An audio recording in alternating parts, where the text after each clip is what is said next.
ಎಲ್ಲಾ ಹಾನಿಯಿಂದ ಕೂದಲನ್ನು ರಕ್ಷಿಸುತ್ತೆ. ಬರೀ Amrut noni reach root premium hair oil. ಮೈಸೂರಿಗೆಲ್ಲ ನಿಮ್ಮ ಬೆಂಗಳೂರಿನವ್ರಿಗೆ ಕೇಳಕ್ಕೆ ಹೇಳಿ.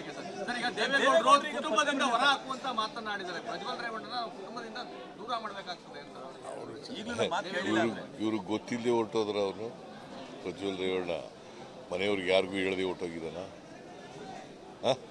ಹೇಳಪ್ಪ ನೀನೇ ಹೇಳು. ಕುಮಾರಸ್ವಾಮಿ ಅಂತೂ ನಮ್ಮ ಮುಂಚೆ ಅಂತ ಅವ್ರು ನಮ್ಮ ಸಂಪರ್ಕದಲ್ಲಿ ಇರಲಿಲ್ಲ, ಸಂಸದನಾಗಿರೋದು ಇರಲಿಲ್ಲ, ವಿದೇಶಕ್ಕೆ ಹೋದಾಗ ನನ್ನ ಜೊತೆ ಇರ್ತಾನ ಅಂತ ಪ್ರಶ್ನೆ ಕೇಳ್ತಾರೆ. ಮತ್ತೆ ಪ್ರಚಾರ ಮಾಡಕ್ಕೆ ಹೋಗಿ ಇವ್ರು ನನ್ನ ಮಗ ಅಂತ ತಿಳ್ಕೊಳ್ಳಿ ಅಂತ ಹೇಳಿದ್ದು ಆಗ ಸಂಪರ್ಕ ಅಲ್ವಾ ಅದು? ಪ್ರಚಾರಕ್ಕೆ ಹೋಗಿ ರೇವಣ್ಣನ ಮಗನಲ್ಲ ಇವ ನನ್ನ ಮಗ ಅಂತ ತಿಳ್ಕೊಳ್ಳಿ ಅಂತ ಹೇಳೋದು ಸಂಪರ್ಕ ಅಲ್ವ?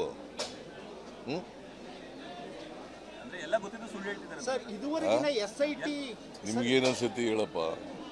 ನೀವು ಬರೆಯೋದಿಲ್ಲ, ಅದೇ ಬಂದಿರೋ ತಾಪತ್ರಯ ನಮಗೆ. ಇದು ಕೂಡ ಹಳ್ಳ ಹಿಡಿತೆ ಅಂತ ಕುಮಾರಸ್ವಾಮಿ ಅವರು ಹೇಳೋದು ಸರ್. ಈಗ ನಾವು got all the confidence in SIT. ಗೊತ್ತಿಲ್ಲ ನನಗೆ ಏನು ಅಂದ್ರೆ ನಾವು ಕೊಡಬಾರ್ದಾಗಿತ್ತು ಅಂತ. ಅನೇಕ SITಗಳಾಗಿದ್ದಾವೆ. ಕುಮಾರಸ್ವಾಮಿ ಕಾಲದಲ್ಲಿ ನನಗೆ ಗೊತ್ತಿಲ್ಲ, ಈಗ ವಿಚಾರಣೆ ಮಾಡಬೇಕು. ಕಾವೇರಿ ನದಿ ಮಲಿನ ಆಗ್ತಾ ಇದೆ, ಫ್ಯಾಕ್ಟರಿಗಳಿಂದ ನೀರು ಬಿಡೋದು, ಕೆಮಿಕಲ್ ನೀರು ಬಿಡೋದು, ಅಂತವರದ ಕ್ರಮಕ್ಕೆ ನಾನು ಈಗ ನದಿಗಳು ಎಲ್ಲ ಕಡೆ ಕೈಗಾರಿಕೆಗಳು ಬಂದಿರೋದ್ರಿಂದ ಕೆಲವು ಕಡೆ ಕೈಗಾರಿಕೆಯಿಂದ ನೀರು ಬರ್ತದಲ್ಲ, ಅದು ಮಲಿನ ಆಗೋ ಸಾಧ್ಯತೆ ಇರ್ತದೆ. ಮೈಸೂರು ಕಡೆ ಬರೋ ನಾವಂತೂ ಕೇಳ್ತೀವಿ. ಮೈಸೂರಿಗೆಲ್ಲ ನಿಮ್ಮ ಬೆಂಗಳೂರಿನವ್ರಿಗೆ ಕೇಳಕ್ಕೆ ಹೇಳಿ. ಈಗ ದೇವೇಗೌಡರು ಕುಟುಂಬದಿಂದ ಹೊರ ಹಾಕುವಂತ ಮಾತನಾಡಿದ್ದಾರೆ. ಪ್ರಜ್ವಲ್ ರೇವಣ್ಣನ ಕುಟುಂಬದಿಂದ ದೂರ ಮಾಡಬೇಕಾಗ್ತದೆ ಅಂತ. ಇವ್ರಿಗೆ ಗೊತ್ತಿಲ್ಲದೆ ಹೊರಟೋದ್ರ ಅವನು ಪ್ರಜ್ವಲ್ ರೇವಣ್ಣ ಮನೆಯವ್ರಿಗೆ ಯಾರಿಗೂ ಹೇಳದೆ ಹೊರಟೋಗಿದ್ದಾನ? ಹೇಳಪ್ಪ ನೀನೇ ಹೇಳು. ನನ್ನ ಜೀವನದಲ್ಲಿ ನಾನು ಮಾತ್ರವಲ್ಲ, ನನ್ನ ಕೂದಲು ಕೂಡ ಆಗಿರ್ಬೇಕು ಸ್ಟ್ರಾಂಗ್ ಅಂಡ್ ಸ್ಟೈಲಿಶ್. ಬರೀ Amrut noni reach root premium hair oil ನೊಂದಿಗೆ. Reach root premium hair oil. Kumaraswamy ಅಂತೂ ನಮ್ಮ ಮುಂಚೆ ಅಂತ ಅವ್ರು ನಮ್ಮ ಸಂಪರ್ಕದಲ್ಲಿ ಇರಲಿಲ್ಲ, ಸಂಸದನಾಗಿರೋದು ಇರಲಿಲ್ಲ, ವಿದೇಶಕ್ಕೆ ಹೋದಾಗ ನನ್ನ ಜೊತೆ ಇರ್ತಾನ ಅಂತ ಪ್ರಶ್ನೆ ಕೇಳ್ತಾರೆ. ಮತ್ತೆ ಪ್ರಚಾರ ಮಾಡಕ್ಕೆ ಹೋಗಿ ಇವ್ರು ನನ್ನ ಮಗ ಅಂತ ತಿಳ್ಕೊಳ್ಳಿ ಅಂತ ಹೇಳಿದ್ದು ಆಗ ಸಂಪರ್ಕ ಅಲ್ವಾ ಅದು? ಪ್ರಚಾರಕ್ಕೆ ಹೋಗಿ ರೇವಣ್ಣನ ಮಗನಲ್ಲ ಇವ ನನ್ನ ಮಗ ಅಂತ ತಿಳ್ಕೊಳ್ಳಿ ಅಂತ ಹೇಳೋದು ಸಂಪರ್ಕ ಅಲ್ವ?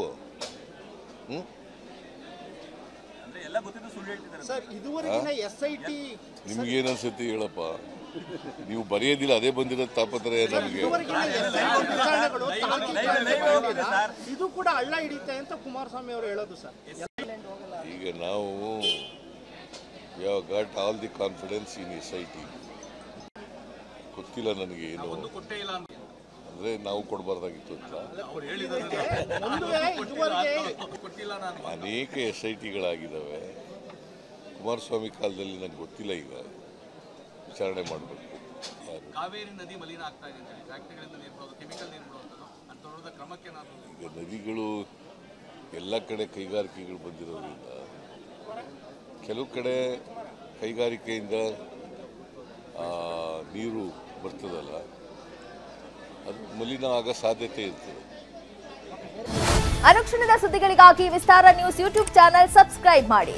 ಹೊಸ ಸುದ್ದಿಗಳ ನೋಟಿಫಿಕೇಶನ್ಗಾಗಿ ಬೆಲ್ ಐಕಾನ್ ಕ್ಲಿಕ್ ಮಾಡಿ.